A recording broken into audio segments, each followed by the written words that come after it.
আমরা এখন একটা বাবুর কাছে যাব এবং তাকে বলবো যে পাকা পেঁপে পাখি খায়, সে বলতে পারে কিনা এখন দেখব। এই যে বাবু, তোমার নাম কি? আমার নাম সজীব বাবু। আচ্ছা, তুমি বলো তো যে পাকা পেঁপে পাখি খায়।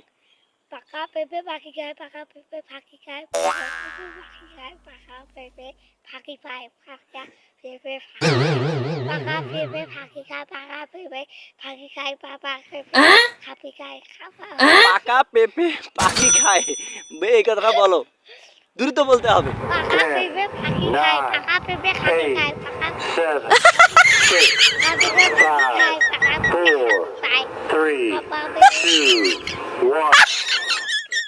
পাকা পেঁপে খায়, পাকা পেঁপে ফাঁকি খায়, পাকা পেঁপে ফাঁকি খায়, পাকা পেঁপে ফাঁকি